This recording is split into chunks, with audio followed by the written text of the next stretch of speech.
We have a private lesson with a teacher once a week, and then they have group lessons, and we're considered the level is bronze 3. You know, they go up much higher.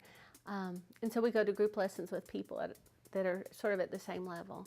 And then we always go to a dance each week with people from all levels. And then there's other opportunities, and then we go practice just us. Barbara Leininger is the owner of the Arthur Murray Studio here in Bloomington. We've had Barbara teach us basically in group lessons. In fact, just the other day I was talking to another student, and he said what an amazing technician she is, that she can sit down and evaluate you almost instantaneously and give you pointers as to things that you can change. I've worked with them on a few different things. Their main teacher is Matt, and he's been able to develop their dancing over the years.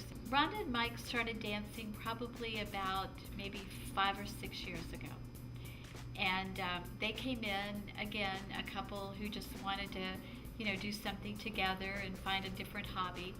And they found it very challenging. This was not something that came very naturally to the two of them. But they enjoyed it, and again, they found something they could do together, and they just continued taking their lessons. And over the years, they have developed into probably 2 of our best dancers here. I'm a physical therapist that works for Bloomington Hospital Rebound, and I'm here at the YMCA seeing my patients. The majority of my patients are probably about 40 to 70, but I'll see patients all the way down to young children, and I've had patients up to 90 years old. Patients that I see that have been active throughout their life, they always do better as far as their rehab.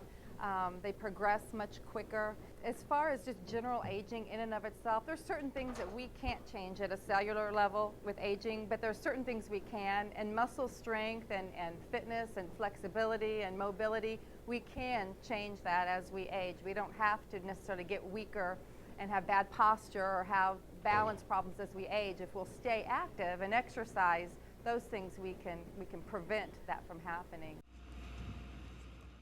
It's part of a healthy lifestyle. Being a skier helped me stay in shape in the wintertime. Actually, after the season, I'm in better shape, even with going to the gym 3 days a week. Dancing is an athletic event from my perspective, and it's like any other athletic event. You get benefits from it. It's made me much more limber than I was, and I'm working on trying to increase stretching, and because I think that helps your dancing. I think balance is a big issue. Balance and movement is what dance is. I've never done anything that you would call nutritionally wise related to soccer, other than sometimes eat a banana before I play, or have a lot of protein the day after I play. When you play as much as I do, which is as much as 4 times a week, you get to a point where your diet tends to fit your lifestyle, so you don't really, it never occurs to you to eat stuff that isn't going to work right. Part of climbing is, hauling yourself up there, so my diet's changed. Well, you're always doing like research to find out, what's good for you. Like, I read this article that gave me some nutrients information that would increase certain tendon muscles or certain forearm muscles, and just certain exercises you can do outside of climbing to improve your finger strength. And I'm always just looking to find different tweaks that I can do to improve my climbing. There's health benefits from staying active for everybody, and you can get that by just working out at the gym every day, which I do anyways, but I'd say that that's not exactly fun, whereas this activity is fun. However, this isn't, climbing is not tend to be an aerobic activity. Playing soccer is about as aerobic an activity as you can do. It's not what I would consider to be an exercise for the faint of heart.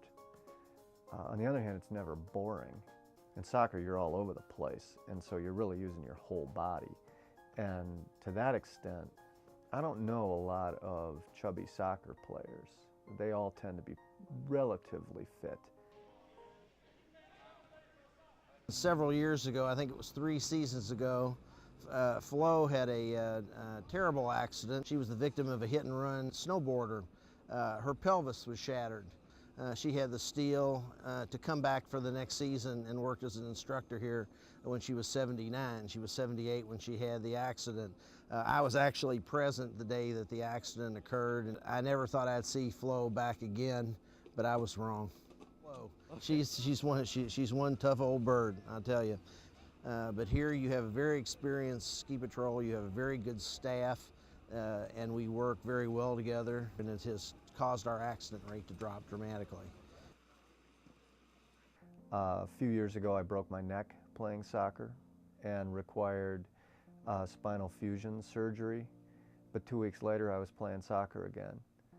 But I go in as hard as anybody as far as winning the ball, and if it's your job, you do it, and you don't really worry about whether you get hurt or not. And to be honest, I'm more worried about hurting other people because of something as stupid I did than I am getting hurt myself.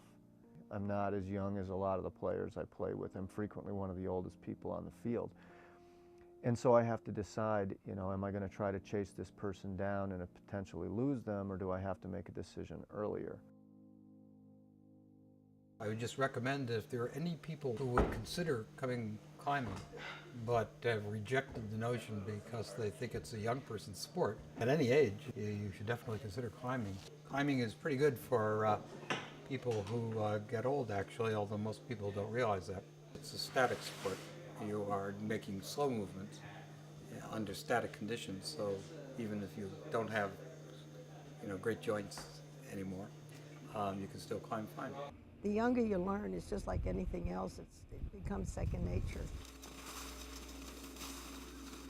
As you get older, and since I was 50 when I learned to ski, you have to use a lot more of this thinking when you're skiing. So we need to hopefully get the public aware that we need to have a good, healthy lifestyle growing up. And when you're 80 years old, you can do this too.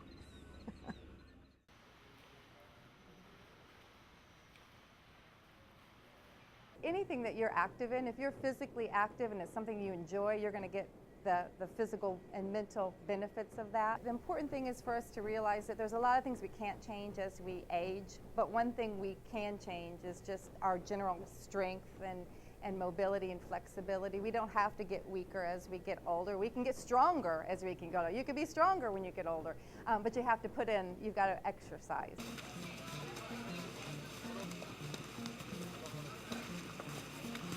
Some of them will come up and go, "You taught me to ski." Well, I've taught thousands of people to ski, every level and every age. Even had a deaf mute one time. We never did go down the hill. So I had to use charades to teach him, and so he could imitate what I was doing. And he really, really, really appreciated it. He was very grateful. You have to do a lot of repetition. Depends on their handicap, but we're very patient with them and just work with them and protect them. And they have a great time. Steve was the first person who I played soccer with in Bloomington because he creates a team every year. Okay guys, let's lock it up, man to man. Steve's great organizing, he really motivates the team. He also played on the over 40 outdoor team, but the Bloomington Soccer Club is the Cutters. They have an over 40 team, an over 50 team, and Steve, I know, plays on the over 40s. So he plays outdoor on Sundays with that group. At any given time, I'll be in 3 or 4 soccer matches a week.